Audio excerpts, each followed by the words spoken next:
Over the last 8 years, I spent half of my time being vegan and half of my time being vegetarian. Why did I make this decision and why am I still sticking to it? Before I start, I would like to throw in a quick disclaimer. This video is not meant to be provocative in any way. I'm also not looking to debate with anyone. I'm just sharing my opinion, and I recognize that everyone is on their own journey, and I myself have many ways in which I could improve my philosophy even further, and in which I could align my actions with my beliefs even further. I have a whole section about that coming later in this video. And before I continue, I also want to say that I'm primarily vegan, but I do sometimes resort to being vegetarian if I'm traveling and I find myself in a super remote location at a restaurant where they have no idea what vegan even means. So in those situations, I try not to be extremely rigid, and I accept that I will have a vegetarian meal instead of a vegan one. So hey guys, my name is Paulina, if this is your first time on my channel,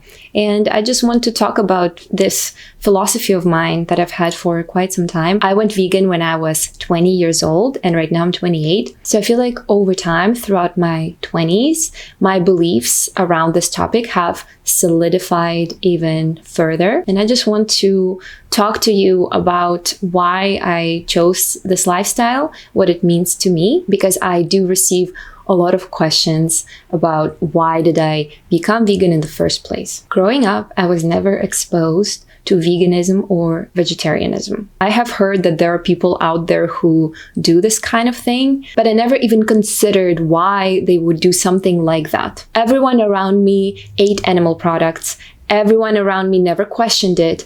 And so I never questioned it either. Like, I'm from Russia and it's a very heavily meat-based culture. So I'm pretty sure I ate animal products at every single meal that I consumed. When I was 20, my father gave me this book.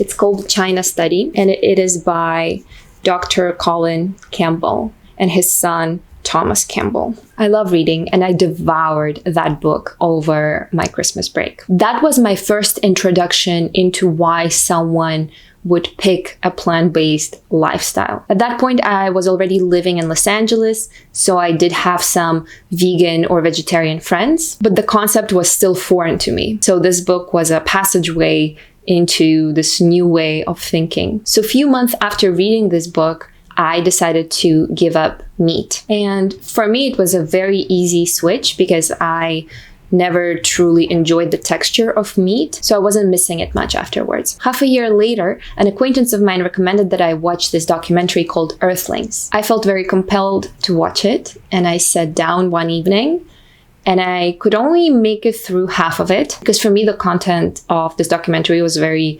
shocking, and I felt heartbroken, to be completely honest. And I just went vegan the same evening. So throughout the last 8 years, I have always been at least vegetarian. For a long time, I was very strictly vegan. I was also raw vegan at one point. And after a long stretch of being vegetarian, I'm back to being vegan again. I personally do not have that many friends who support the same beliefs that I do, but I feel like I believe in it so strongly that I don't need anyone else around me to reinforce these beliefs. I think my personal vegan philosophy is based on 3 major factors. First one is animal welfare, second one is sustainability, and the third one is health. So with animals, this reason why I'm vegan is pretty straightforward. I just want to limit unnecessary suffering. And to me, this whole agricultural industry seems very grotesque. And I feel like if I have a chance to minimize the suffering and that slaughter, I really want to do that. I want to take action. I don't want for all of these beings that are trapped in slaughterhouses and farm factories, I don't want for them to just live these lives of misery. And I feel like the documentary Earthlings that I just mentioned, it exposed me to certain things that I've never seen before. I've never seen the inside of slaughterhouses on video footage before. And so to me, this was quite a revelation. And honestly, when I watched Earthlings for the first time, I just couldn't stop weeping. I couldn't stop crying To me, like I said, it was completely heartbreaking. And this very emotional response that this video elicited from me, it was just a very telltale sign that this is not something that I want to support. I just don't want to be a part of it. If you want to learn more about the animal agriculture industry, I really recommend Earthlings. It's narrated by Joaquin Phoenix, and there's also music by Moby, because Moby and Joaquin Phoenix are some of the most famous vegan activists out there. I also really recommend reading this book.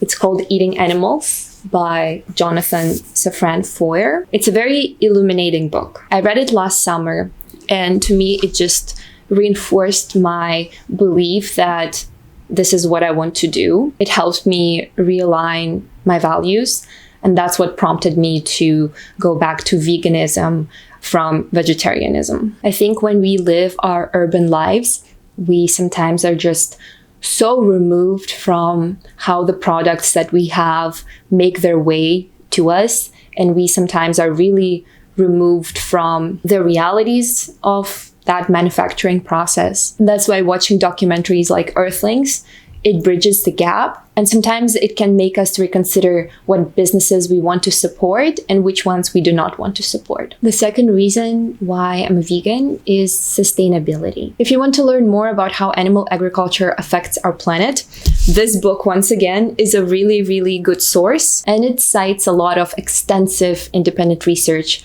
that's been done on this specific topic. So the reason I'm mentioning it now is not to refer to some specific numbers, but just to tell you that this is another reason why I believe in this so fiercely. I know that animal agriculture is one of the leading factors contributing to the global warming. Like, we are just breeding a lot of animals into existence. Their population on planet Earth is just not natural. I believe we have around like 25 billion chickens in the world, and then we have like 1.5 billion cows in the world.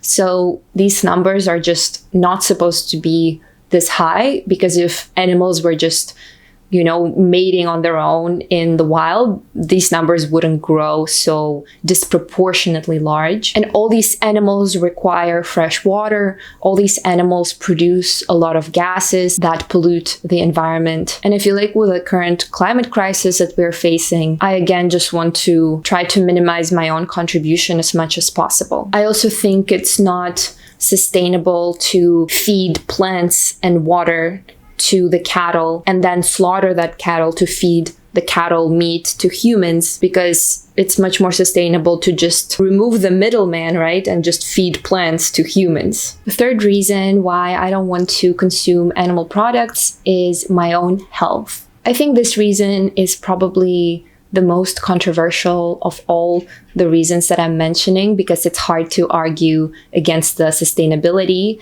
and it's hard to argue against the animal suffering. But in terms of health, I'm sure there can be a lot of opinions out there. So I'm just mentioning my own opinion. I'm not looking to debate with anyone, and I fully respect that any person who's watching it has their own opinion. For me, it personally makes sense that plant-based diets are healthier for humans. When I say plant-based diet, I'm talking about whole, unprocessed plant foods. I'm not talking about some really highly processed foods that do not have expiration dates. I think the more raw plants we eat, the better and the healthier for us, because I think that's the most optimal source of nourishment for human beings. For me, the fact that we oftentimes find raw meat and gore repulsive suggests that it might not be the optimal food for us. I think people often are willing to eat animal products when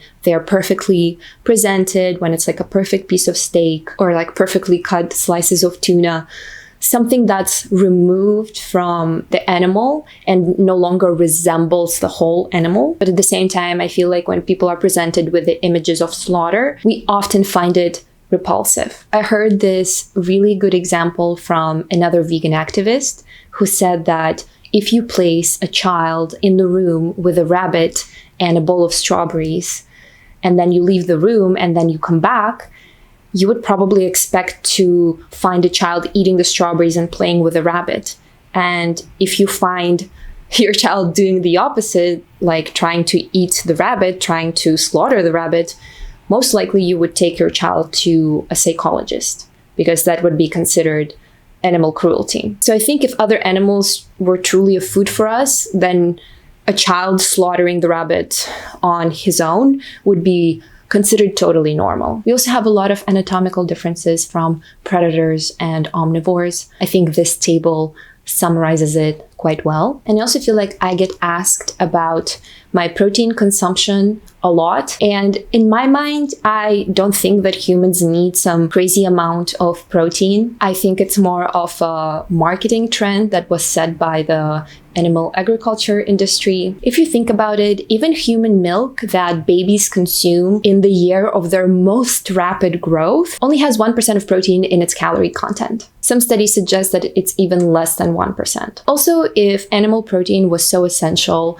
for the growth of our muscles, then how are horses or gorillas so muscular? They don't consume anything but plants. And also the China study, this book that I mentioned at the beginning, it talks about the correlation between animal protein consumption and the growth and development of cancerous tumors. So I personally don't think that animal protein is essential or good for us. So I've been doing this for 8 years now. How did I make this change long lasting? First of all, I gave up the rigidity.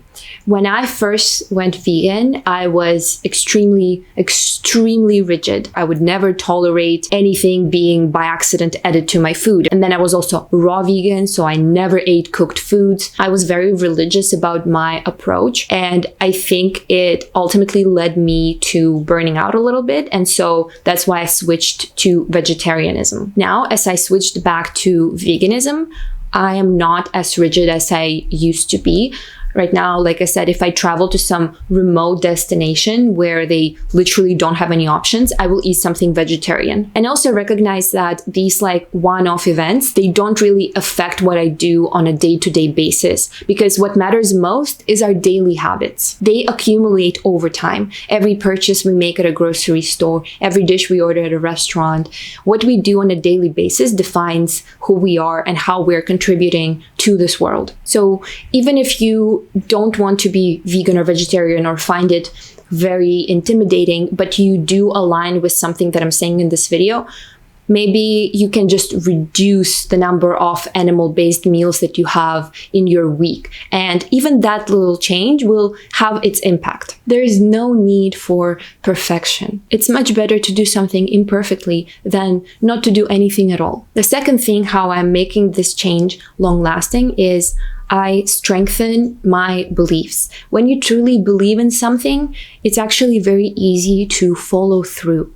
Very, very easy, because it's so deep in your belief system. It's so deep in your core. You know in your bones that it's right, that you just keep doing it like automatically. For me, reading about this topic, learning about this topic, being exposed to certain cruel realities of the agricultural industry that I saw on footage, all of those things strengthen my belief that I don't want to be contributing to this industry. Having discipline is not hard when you truly believe in something. And the third way in which I made this change long lasting is I realized that my actions really matter. I feel like a lot of times people feel hopeless because they think, oh, I'm just one person. If I do something, that will not affect how 8 billion people around the world live their lives. I'm just one person. I don't matter. I don't think that's actually true. I think you matter a lot. I think every single person matters. The way we live our lives, the way we inspire others, the convictions we hold, everything matters. Imagine if I've been doing this for 8 years and I haven't consumed meat or fish a single time in 8 years. It means I haven't paid for that a single time in 8 years. Imagine how much money that industry lost because of me. Our actions have a cumulative effect. They accumulate over time. But please never think that you don't matter. You matter a lot. Everything you do is an expression of who you are and what you believe in. And also, you always vote with your money. Every dollar that you spend on vegan alternatives, on vegetables, on fruits, is a dollar that the animal agriculture industry is not getting. So they're losing you as a customer. So of course you matter. We all matter. And when you start realizing that, you just want to live your life in accordance with your values, and you want to contribute to the world in a better way. And the last way in which I made this switch long lasting is I started noticing positive changes in my own life. And for example, I don't have perfect health, but with being vegan, I dramatically reduced how often I get sick. Before I was 20, I would get sick maybe once every 3-4 months. I was down with a cold and a flu. I had terrible sore throats that would persist for weeks at a time, and I just couldn't get over them. And now I probably get sick maybe every year and a half, every 2 years. So this has become extremely rare for me. I'm not saying that other people will have the same effect, but this is something that I noticed from my own personal experience. So when I feel like I'm doing something that's contributing to the planet in a better way, but also contributing to my own health, I feel like I want to keep going in that direction. The last thing that I want to mention in this video is that there are many ways in which I can improve. One topic with which I can definitely do better is clothing. I still own leather goods. I still own woolen sweaters or cashmere sweaters. I still have those items. I still purchase them from time to time. I definitely recognize that it's not fully aligning with my values. I definitely recognize that I can do better, and I'm always looking for ways to do better. I always recognize that this is work in progress. And that's why I always believe that everyone out there, you yourself, everyone is doing their best, and we are all on our own journey. So I feel like as long as we're constantly improving and as long as we are trying to do better, I think that's all that matters. But it will never be perfect. It's always work in progress. We can always do more, and that's the beauty of life. In the past, I would think that I'm so hypocritical and I'm not perfect if I do XYZ. But now I'm recognizing that it's, like I said, it's much better to be doing something imperfectly and be always improving instead of doing nothing because you think that you cannot achieve perfection. I can also definitely be more vigilant with the makeup I purchase, and I can definitely be even better with recycling and sustainability